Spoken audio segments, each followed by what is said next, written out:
There are children who learn very early that harmony is not something that happens naturally. It must be earned. They discover, quietly, that love feels safest when everyone else is calm, when voices stay soft, when disappointment never enters the room. And so they begin to adjust themselves, almost instinctively, shaping their words, their reactions, even their emotions, around what others might need.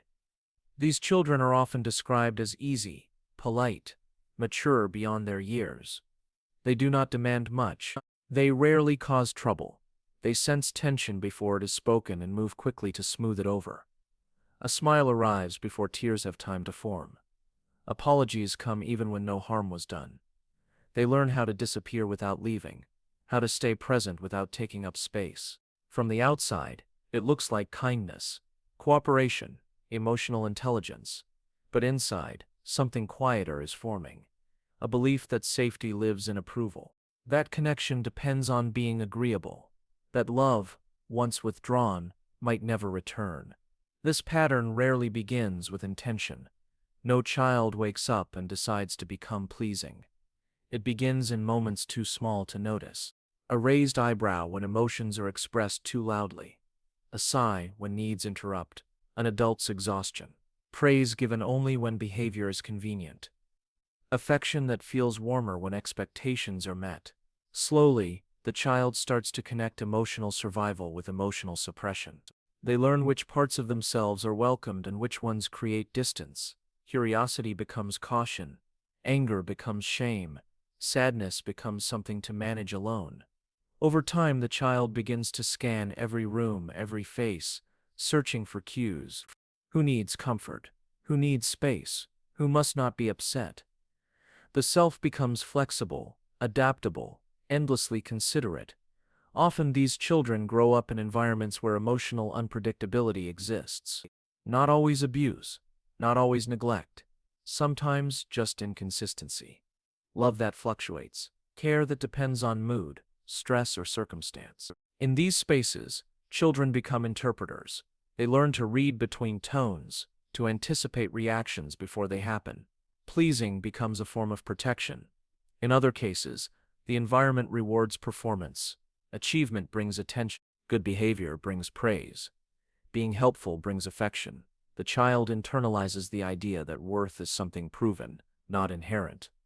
They feel most visible when they are useful, most lovable when they are needed. Their inner world slowly organizes itself around one central question: how can I be enough for everyone else?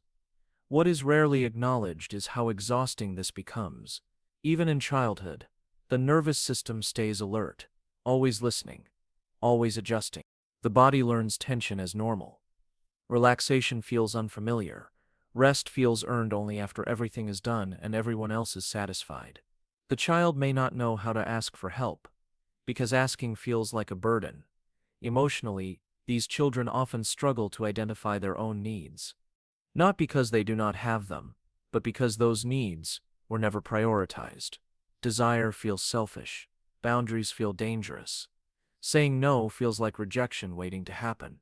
So they say yes, again and again, even when it hurts. Psychologically, this creates a fragile sense of self. Identity becomes relational, shaped by feedback rather than inner truth. The child becomes who others need them to be. Their inner voice grows quiet, replaced by constant monitoring of external reactions. Approval becomes a compass. Disapproval feels like a threat. There is often a deep confusion here, because pleasing others does bring connection, at least temporarily. It keeps conflict away, it creates smiles, it earns praise, but it also erodes authenticity. The child feels loved for their compliance, not their existence. Over time, this creates a subtle grief, a sense of being unseen, even while being appreciated. As these children grow older, the pattern deepens. Teachers commend their responsibility. Friends rely on their emotional availability. Family members expect their understanding. The role solidifies: the good one, the easy one, the one who never asks for much. And because this role once ensured safety, it becomes difficult to release. Inside, however, something restless remains. A quiet tension. a longing to be chosen without performing, to be loved without adapting, to exist without managing everyone else's emotions. But this longing is often buried beneath guilt, because prioritizing the self feels like betrayal, because being anything other than accommodating feels wrong. The child who learned to please did so out of intelligence, not weakness. It was a solution, a strategy, a way to survive emotionally complex environments with minimal damage. But survival strategies, when carried too far, become cages. What once protected now restricts. What once kept love close now keeps the self distant. And so the story begins here, with recognition, with the quiet understanding that behind constant kindness, there may be fear, behind endless empathy, there may be abandonment anxiety, behind the need to please, there may be a child who learned too early that love must be maintained, carefully, gently, at all costs. From a psychological perspective, the child who learns to please others is not acting from excess kindness alone. The behavior is rooted in attachment, nervous system regulation, and the early formation of self-worth. What appears as agreeableness on the surface often reflects a deeper biological and emotional adaptation. Attachment theory explains that children develop internal working models of relationships based on how caregivers respond to their needs. When care is consistent and emotionally attuned, children learn that needs are safe to express. When care is inconsistent, conditional, or emotionally unavailable, children adapt by minimizing needs and maximizing harmony. Pleasing becomes a way to preserve connection. In these children, the attachment system becomes hypervigilant. The brain learns to associate relational safety with external approval. The amygdala, responsible for threat detection, stays alert for signs of disconnection. A change in tone, a pause in affection, a subtle withdrawal can trigger anxiety. The body responds before the mind can reason. Compliance calms the nervous system. Disagreement activates it. Over time, this pattern shapes emotional regulation. Instead of soothing distress internally, the child learns to regulate through others' moods. If everyone is okay, the child feels okay. If someone is upset, the child feels responsible. This externalized regulation persists into adolescence and adulthood, often without conscious awareness. Neuroscience shows that chronic people-pleasing is linked to heightened stress responses. Cortisol levels rise when boundaries are threatened. The sympathetic nervous system remains engaged, keeping the body prepared for emotional emergencies that may never arrive.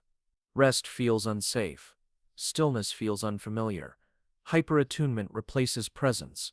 Cognitively, these children develop core beliefs that guide perception. Beliefs such as, "My needs cause problems," "Conflict leads to abandonment," "Being liked is more important than being real." These beliefs are not verbal at first.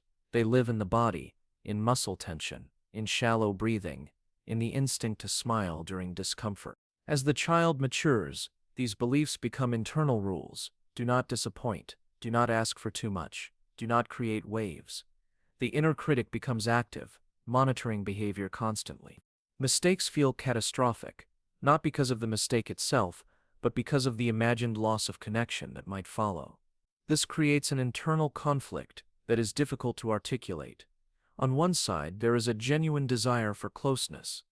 On the other, a growing sense of invisibility. The child wants to be loved, but also wants to be known. Yet, being known feels risky, because being known might mean being rejected. Emotionally, anger becomes especially complicated. Anger signals boundaries, but boundaries threaten approval. So anger is often redirected inward. It becomes guilt, shame, self-blame. The child learns to doubt their own reactions, to question whether discomfort is justified. This self-doubt further weakens trust in internal signals. In relationships, this manifests as overfunctioning. The child takes on emotional labor that does not belong to them. They listen more than they speak, give more than they receive, adjust more than they request. Their empathy becomes one-sided, offered freely but rarely returned in equal measure. Paradoxically, this pattern can attract relationships that reinforce it.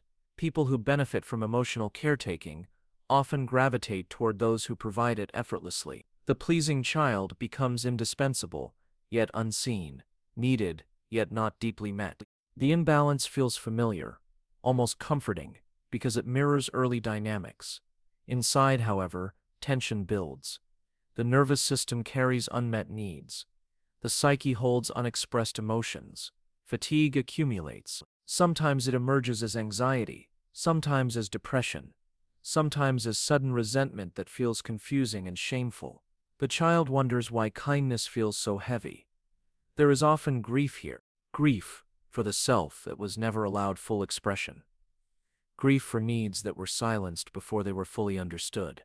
Grief for the version of love that never arrived without condition. But this grief is rarely acknowledged, because acknowledging it feels like disloyalty to those who were depended upon. The inner conflict intensifies as awareness grows. The child begins to sense the cost of constant accommodation. Yet letting go feels dangerous. If pleasing stops, what remains? If approval fades, will connection survive? The nervous system resists change, clinging to familiar strategies even when they cause pain.